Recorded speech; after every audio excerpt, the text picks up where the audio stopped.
ये मुझे भी खबर अभी मालूम हुई है कि हैदराबाद के दो ट्रैवल एजेंसी, एक fly zone tours and travels और अल मक्का हज एंड उम्रा के 42 हाजी मक्का से मदीना जा रहे थे बस में, और बस को आग लगने से मालूम हुआ कि सिर्फ एक शख्स की जान बची है। कंफर्म नहीं है, बास कह रहे हैं कि पूरों का इंतकाल हो गया।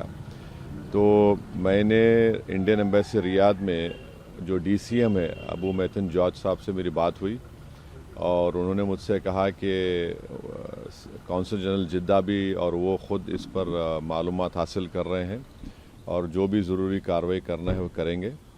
और साथ ही साथ मैंने इन तमाम उम्रा पैसेंजर्स के दोनों ट्रैवल एजेंसी से वीज़ा डिटेल्स लेकर कौंसल जनरल ऑफ इंडिया जिद्दा को और DCM इंडियन एम्बेसी रियाद को और साथ ही साथ फॉरेन सेक्रेटरी को मैंने ईमेल किया है। मेरी भारत सरकार से और ख़ास तौर से एक्सटर्नल अफेयर्स मिनिस्टर से जयशंकर साहब से ये रिक्वेस्ट है कि वो इमीडिएटली इस पर देखें, और अगर जिन लोगों की डेथ हुई है उनके परिवार ये चाह रहा है कि उनकी डेड बॉडीज़ जल्द से जल्द इंडिया को लाई जाए, और अगर कोई उसमें ज़ख्मी है तो उनको अच्छी से अच्छी वहाँ पर उनको इलाज हो सके। ये मैं रिक्वेस्ट करता हूँ हमारे एक्सटर्नल अफेयर्स मिनिस्टर से और भारत सरकार से। सर, दिल्ली में अभी हाल ही में जो ब्लास्ट हुआ है, मुफ्ती जी कह रही हैं कि भारत बता रहा है कि कश्मीर कितना सेफ़ है, लेकिन दिल्ली के में जो ब्लास्ट हुआ है, दिल्ली भी अब सेफ़ नहीं है। जो केंद्र की पॉलिसीज़ है वो पॉलिसीज़ ऐसी है कि कश्मीर नहीं, दिल्ली भी अब देखिए, वो मेरा मानना ये है कि जो टेररिस्ट एक्शन दिल्ली में हुआ, अब तो NIA ने कहा कि सुसाइड बॉम्बर था, हम उसका कंडेम करते हैं।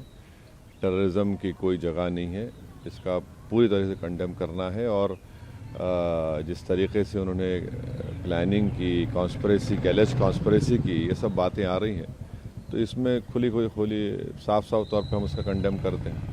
सर, इसी पे कश्मीरी मैन को भी अरेस्ट किया गया है NIA के थ्रू, जिसने बॉम्ब को वहाँ प्रोक्योर करवाया था। जो भी है, अब तो इन्वेस्टिगेशन चल रहा है, तो आप और हम कोई कंक्लूजन पर नहीं आ सकते। मगर ये जो इंसिडेंट हुआ दिल्ली में जिसमें 10 लोगों की मौत हुई, फिर अनफॉर्चुनेटली नौगाम में भी वो जो एक्सप्लोजिव रखे थे वहाँ पर भी पुलिस स्टेशन में ब्लास्ट हुआ, उसमें भी लोगों की मौत हुई। वो भी हमारे लिए तकलीफ दे बात है।